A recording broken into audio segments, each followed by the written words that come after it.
आज आपण इथे लाडूचा असा एक प्रकार पाहणार आहोत की ज्याच्यामध्ये सर्वात जास्त प्रमाणामध्ये फायबर, प्रोटीन आणि कॅल्शियम असणार आहे, ज्यामुळे तुम्ही लहान मुलं असो किंवा तुम्ही किंवा तुमच्या घरात वयस्कर जरी असतील तर त्यांना सगळ्यांना हा लाडू खायला देऊ शकता। लहान मुलांना छोटा टिफिन असतो स्नॅक्सचा, त्याला हा लाडू देऊ शकता आणि तुम्ही सुद्धा खाऊ शकता। चला तर मग हे लाडू कसं बनवायचं त्याची पूर्ण डिटेल्समध्ये रेसिपी पाहूया। त्यासाठी आपल्याला काय काय साहित्य लागतं तर इथे मी 2 कप एवढे आपल्याला पोहे घ्यायचे आहे। पोह्यामुळे काय होतं, आपल्याला भूक कमी लागते आणि त्याच्यामध्ये फायबरचे प्रमाण जास्त प्रमाणात असते। बरोबरच आपल्याला 1 वाटी शेंगदाणे घ्यायचे आहेत, अर्धी वाटी सुकं खोबरं खिसून घ्यायचं आहे। बरोबरच आपल्याला इथे पंपकिन सीड अगदी 2 चमचे मोठे घ्यायचे आहेत, 15 काजू, 15 बदाम आणि मोठे 2 चमचे तीळ घ्यायचे आहे। आणि आता साधारण आपल्याला इथे 2 कप एवढे पोहे घेतले होते तर आपल्याला 1.5 कप एवढा गूळ लागणार आहे आणि 2 ते 3 चमचे तूप लागणार आहे। सुरुवातीला कढई व्यवस्थित गरम करून घ्यायची। कढईमध्ये 2 चमचे तूप घालायचं।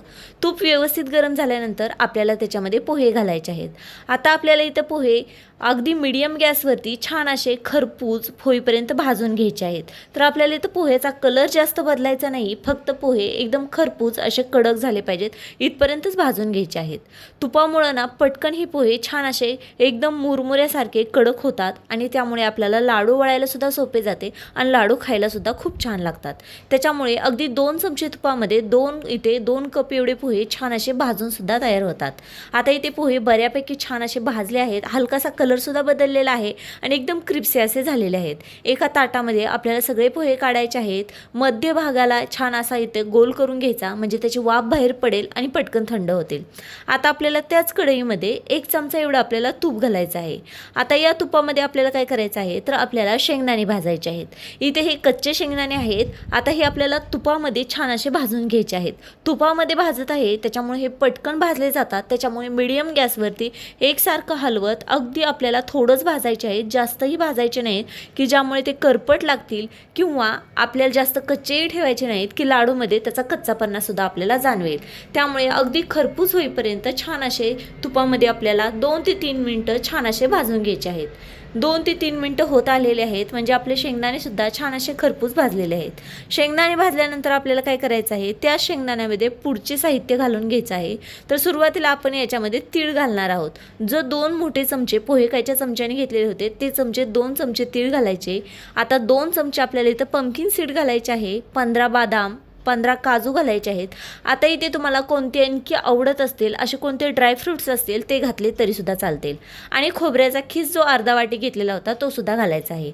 आता फक्त आपल्याला 2 मिनिटं इथं छान असं परतून घ्यायचं आहे। आपल्याला इथं काही भाजायची गरज नाही आहे, पण कारण काय आहे ना, हे लाडू आपण 1-2 महिने सुद्धा ह्याला स्टोअर करू शकतो, त्यामुळे त्याला काही होऊ नये, त्याच्यामध्ये थोडासा क्रंचपणा यावा, त्यामुळेच आपल्याला अगदी 2 मिनिटं छान असं परतून घ्यायचं आहे। 2 मिनिटं झाल्यानंतर काय करायचं, आपल्याला गॅस बंद करायचा आहे आणि हे सगळं साहित्य व्यवस्थित थंड होऊन द्यायचं आहे। जर तुम्ही असे लाडू बनवताल ना तर ह्या लाडूमध्ये जास्त प्रमाणात कॅल्शियम, फायबर आणि प्रोटीन राहणार आहे। जर वयोवृद्ध झालेले असतील, त्यांच्या हाडे दुखत असतील, त्यांच्यासाठी सुद्धा तोंडात टाकताच हे विरघळणारे लाडू खायला सुद्धा सोपे जातील। तुम्ही असाल डायटिंग करत असाल, तुम्हाला अधिक प्रमाणात वजन वाढलेलं असेल, कमी करायचं असेल तरी सुद्धा हे खाऊ शकता, कारण याच्यामध्ये फायबरचे प्रमाण सुद्धा जास्त आहे, त्यामुळे अधिक काळ तुमचे पोट भरल्यासारखे सुद्धा राहील। त्यामुळे तुम्ही नाश्त्यामध्ये ह्याचा समावेश नक्की करा। लहान मुलं ड्रायफ्रूट्स खायला नको म्हणतात तर त्यांच्यासाठी सुद्धा तुम्ही ही टिफिनला लाडू देऊ शकता, ज्याच्यामुळे ना ते सुद्धा हे लाडू आवडीने खातील, कारण याच्यामध्ये क्रंच पण आहे, त्यामुळे त्यांना खायला सुद्धा खूप आवडतील। आता आपले इथे पोहे सुद्धा छान असे थंड झालेले आहेत। एक मिक्सर जार घ्यायचा आणि त्याच्यामध्ये आपल्याला अगदी 2 भागामध्ये पोहे छान असे फिरून घ्यायचे आहेत। आता पोहे कितपर्यंत आपल्याला बारीक करायचे की जेवढी त्याची पावडर बारीक होत आहे ना तेवढी करा। जर तुम्ही खाणार असाल, मुलं खाणार असाल आणि तुम्हाला क्रंच आवडत असेल तर थोडेसे मोठे ठेवले तर चालेल, पण जर वयोवृद्ध असतील, त्यांना खाता येत नसेल आणि त्यांच्यासाठी करत असाल तर जास्त बारीक केले तरी सुद्धा चालतील। आता इथे तुम्ही पाहू शकता मी अशा प्रकारे छान असे बारीक करून घेतलेले आहे। याच्यामध्ये हलकासा क्रंच ठेवलेला आहे, त्यामुळे आपल्याला खायला सुद्धा त्याची बाइंडिंग खूप छान वाटेल। अगदी याच प्रोसेसने आपल्याला 2दा छान असं मिक्सरला फिरून हे पोहे बारीक करून घ्यायचे आहेत। आता इथे सगळे आपले पोहे छान असे फिरून झालेले आहेत। आता आपले इथे ड्रायफ्रूट्स म्हणजे जे आपण इथे काजू, बदाम जे घेतले होते ना ते सगळे थंड झालेले आहे। एकदा व्यवस्थित हलवले आणि ते सुद्धा अगदी 2 ते 3 बॅचमध्ये आपल्याला मिक्सरला फिरवून घ्यायचे आहेत. हे फिरवताना सुद्धा काय करा, तुम्हाला जेवढं हवं तेवढं मोठं, जेवढं हवं तेवढं बारीक करून घ्या तुमच्या आवडीनुसार. पण जर तुम्ही ना थोड्याशा बऱ्यापैकी बारीक केलं ना तर लहान मुलं पण ते खातील व्यवस्थित, वयोवृद्ध सुद्धा खातील आणि तुम्हाला सुद्धा खायला खूप छान वाटेल. नाश्त्यामध्ये एक जरी लाडू खाल्ला ना तर तुम्हाला प्रोटीन, फायबर आणि कॅल्शियम बऱ्यापैकी मिळून जाईल. त्यामुळे कधीही तुम्ही हे लाडू बनवून ठेवले ना, साधारण 1.5 ते 2 महिने सहज टिकतात, पण एवढे दिवस राहत नाहीत, पटकन संपतात. आता छान असे ड्रायफ्रूट पण व्यवस्थित मिक्स करून घेऊया आपण, म्हणजे त्याची पावडर बनवून घेतलेली पोह्याच्या पावडरमध्ये हे व्यवस्थित मिक्स करूया. जसं की मी तुम्हाला मगाशी सांगितलं 2 कप आपण इथे पोहे घेतले होते, तर त्याच कपाने म्हणजे त्याच वाटीने आपल्याला इथे 1.5 वाटी एवढा गूळ घ्यायचा आहे. आता गोडीचे प्रमाण तुम्ही तुमच्यानुसार कमी जास्त करू शकता.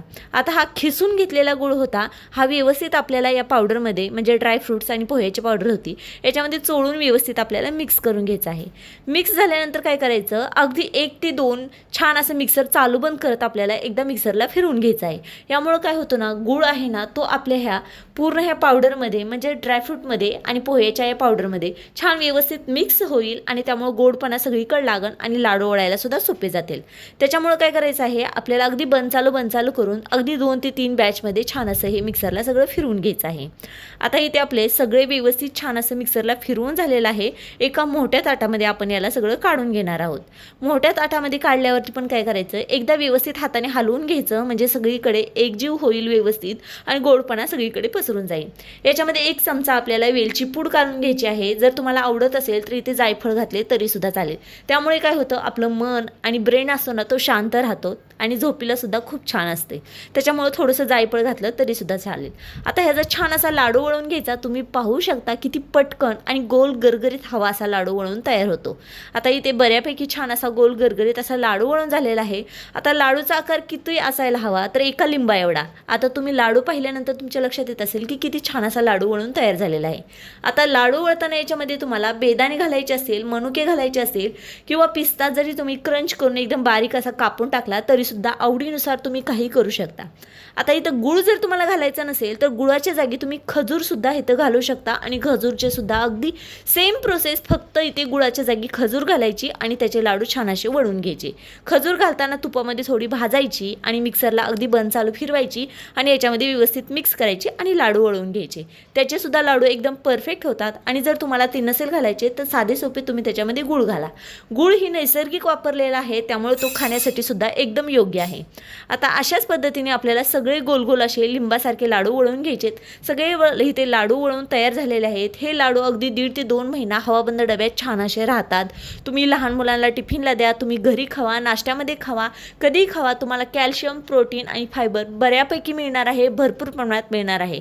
तर तुम्हाला हे लाडू कसे वाटले मला कमेंट्सद्वारे नक्की सांगा. आवडली तर शेअर, लाईक आणि सबस्क्राईब करायला विसरू नका.